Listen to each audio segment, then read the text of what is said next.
everybody. Welcome from Alaska. We are at the Dawes Glacier today. We are in the midst of all of the IT fiasco that has been the last 48 hours. We've been with the excellent Wi-Fi on Seaboard, actually. Thank God.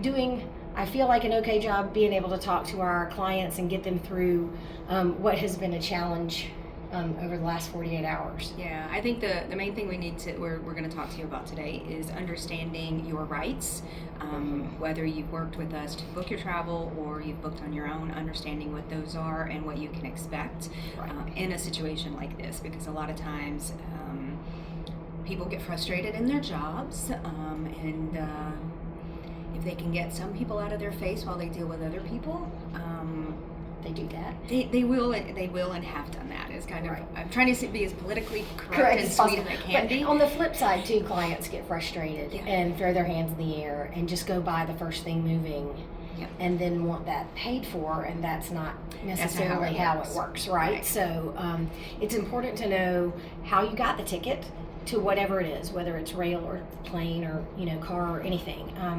Even if you book through us, it may still be booked direct with the flights or the rental car agencies. Sometimes even the train. Or the train. Sometimes it's booked through a third party, and sometimes it's booked as part of a package. So all of those things matter. And when the catastrophe hits, not if, because clearly it's now when. It is when. When whatever it is that's going to shoe drops, when that happens in the process matters to you. And the most important thing is have you checked in? Have you checked into the hotel? Have you checked into the ship? Have you checked in this case, to the flights? Right. Or the rail? Right. Regardless of the provider, regardless of who clicked purchase, once you've checked in, duty of care belongs to the carrier. Right. So do not let that airline tell you booked through a travel agent, go talk to them. You are standing in front of them, you are on the phone with them, you are in the chat with them, and you have checked in, you belong to them. Yeah. And it's very hard for us as givers and helpers to not be able to tell you we can do things, because we then lose access to you and our capability of helping you, because you have checked into their system and now you're not visible to us anymore. So that's really important for you to understand. At that point, all we can do is give suggestions. Correct. And I mean, the main thing too to understand is, if we've booked your flights, I'm going to be honest with you right now, I know this year, most of the time, we've booked them directly with the airlines. Even if we've booked them for you, we've booked them directly with the airlines because of all of the issues. For this reason. We're not going to get into the United flight issue with the door coming off. The American airline planes didn't come in because the order didn't happen. I mean, things like that. That's all been a nightmare this summer. So we've booked flights directly because we knew there was going to be problems. If, however, we've booked with a third party, if we booked it through a package, or if we booked it because you wanted business or first class and we were able to get it at a cheaper price through our wholesaler, if we do that, then before you leave and you've heard about an issue or you notified that there's an issue with your flight because of that, we can control that as long as you have not checked in. If you've checked in, you've again taken our rights away from that. So if they tell you, and it has happened a number of times, is the reason we're saying this, if they say, well, you booked this with a travel agent, you need to talk to them. So when you look at them and say, I have checked in, and the duty of care belongs to you. Yes, duty of care is an important term to use. Huge. And I will not leave this line, this chat, or this phone call until you help me. Right. And that is very important. I know they will tell you, and they will tell you again, well, you did this through a travel agent. And it is irrelevant at that point if you've checked in. If you've not checked in, then we will be helping you. We will be going above and beyond to let you know these are your options, this is what we can do for you, what have you. So understand the difference, and that's the reason I'm trying to reiterate it.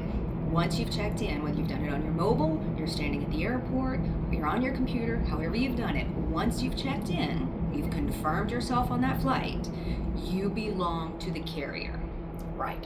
And then let's talk a little bit about just in general this scenario. So people don't fully appreciate sometimes, I think, how many flights are flying at any given minute around the United States. So Thousands. Thousands and thousands is the short answer.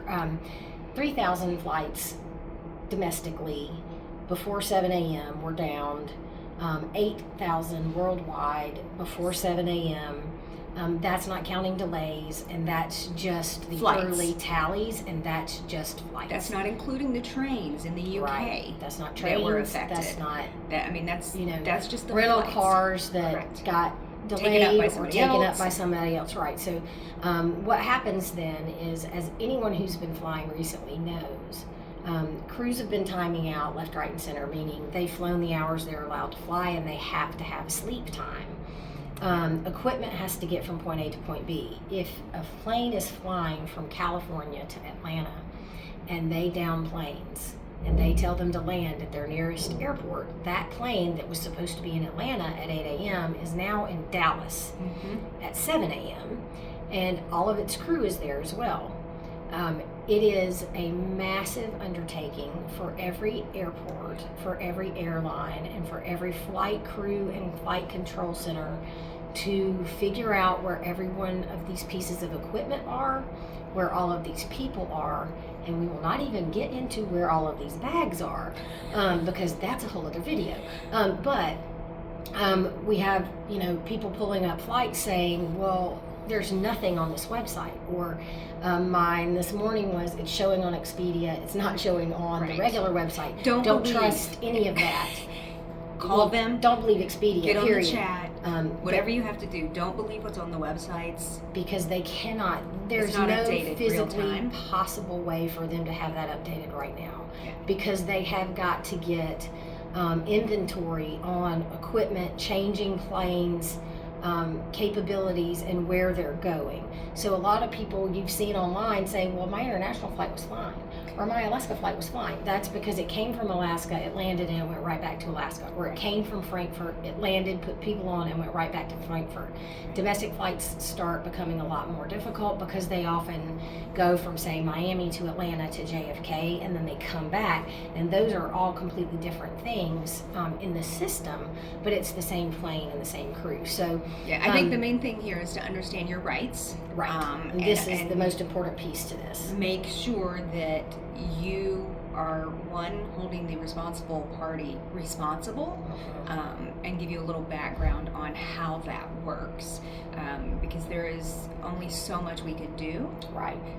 Once things have changed and been taken from our control. So we want you to get where you want to go just as much as you want to get there. I have family that's missing a family vacation. Half the family's where they need to be, the other half can't get there. So it's very sad. It's heartbreaking for us because we know it's your money, it's your time, it's your memories. But there's only so much we can do, and our hands are tied. And if we had the option to make it work, we certainly would. We would definitely do that. So the other thing to consider is, where are you? Are you at home trying to leave, or are you somewhere trying to get home? That makes a huge difference in the process, as well as to what an airline will offer you. If you are stranded and cannot get home, airlines will offer hotel vouchers, they will offer flight vouchers, they will offer e-credits, they will offer food vouchers. There are a variety of things that they will offer you in the interim time frame. In the meantime, if you purchase a meal that you weren't intending to purchase because you were supposed to be on a plane, save that receipt. Even if you purchase it through an app, screenshots, physical receipts. As soon as you get a physical receipt, take a picture of that receipt as well. Document every single piece of every single thing you do from the moment you step into that line to talk to that carrier, including wait times and lines. Like, these are all important things for you to do. Documentation wins every single time, all day, every day. So, especially for travel insurance, and sometimes there is the Aviation Protection Act that you can try and get some compensation from them for. So those are just a couple of the things. If you have any questions, if you need some additional details or help, please reach out. We're happy to help you. And thanks for watching. We'll see you next time.